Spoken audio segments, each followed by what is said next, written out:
The story of Keiosha Felix is one that sits in an uncomfortable space between what is known and what is suspected. And like many cases involving missing persons, it begins with an ordinary day that, in hindsight, becomes anything but ordinary. Keiosha Felix was 22 years old, living in Duson, Louisiana, and she was approximately 8 months pregnant at the time she disappeared. A detail that immediately sets this case apart and shapes how investigators and her family have understood it from the very beginning. By all accounts from those who knew her, she was looking ahead to the birth of her child, preparing for motherhood, and staying connected to her family. Which makes the idea of her voluntarily walking away from her life highly unlikely in the eyes of those closest to her. What makes this case especially difficult to process is not just the disappearance itself, but how little disruption appears to have occurred in order for it to happen. The last place Keiosha was known to be was her home, a setting that should have offered safety and familiarity, and the last reported person to see her was her boyfriend, a fact that has remained central to the case ever since. According to his account, he left the residence at some point on April 30th, 2012, and when he returned, Keiosha was no longer there, a statement that, on its surface, presents a simple explanation but quickly becomes more complicated the longer it is examined. There were no publicly confirmed signs of forced entry, no clear evidence suggesting she packed belongings or planned to leave, and no independent witnesses who could confirm seeing her depart.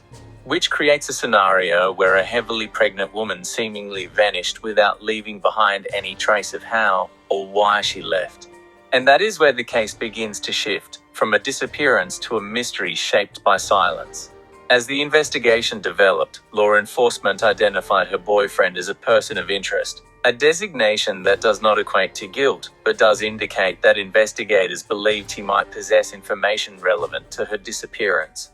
Over time, reports pointed to inconsistencies in statements and details that did not fully align, and in cases lacking physical evidence.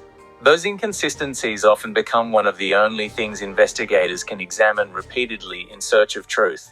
In situations like this, the timeline is not just unclear, it is fragile, built almost entirely on accounts that cannot be independently verified.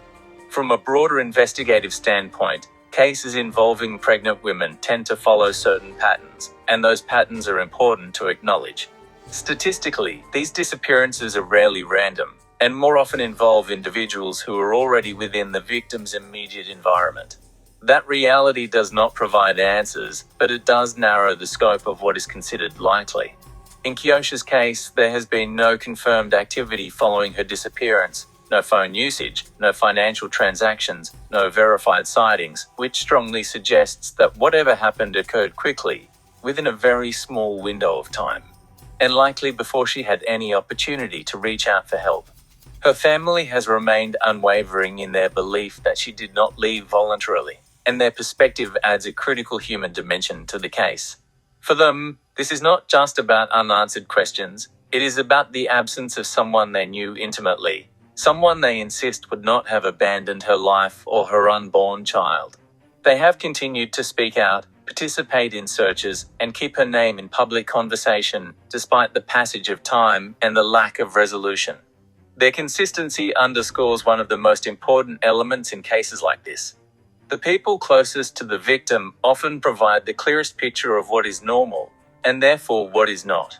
As the years have passed, the case has remained open but unresolved, existing in a space where theories are discussed but not confirmed. The most widely considered possibility is that someone close to Keiosha knows more than they have shared, while other theories, such as voluntary disappearance, are generally dismissed based on the circumstances surrounding her life at the time.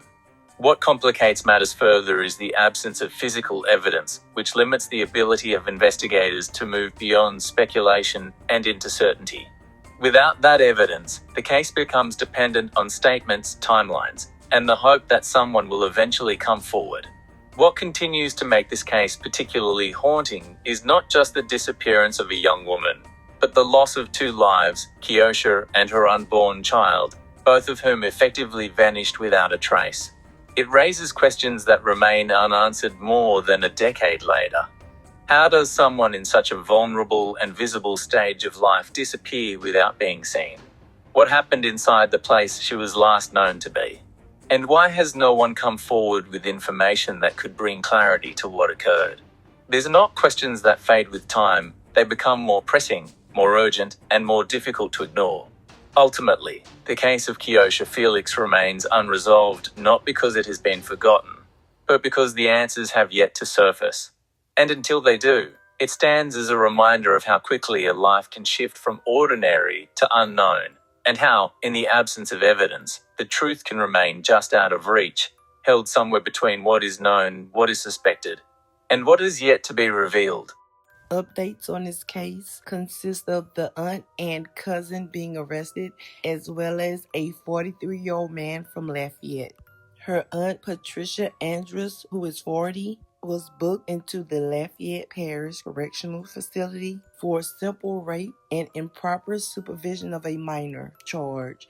There was no bond set for her. Her daughter, Portia Phillips, which was 20, was also booked and charged with obstruction of justice and was released on a $500 bond. And Leon Wilkerson of Zachary, Louisiana, who was 43, was also charged and booked on second-degree kidnapping and rape. I was unable to find the outcome of their cases. Thank you so much for listening. Like and subscribe.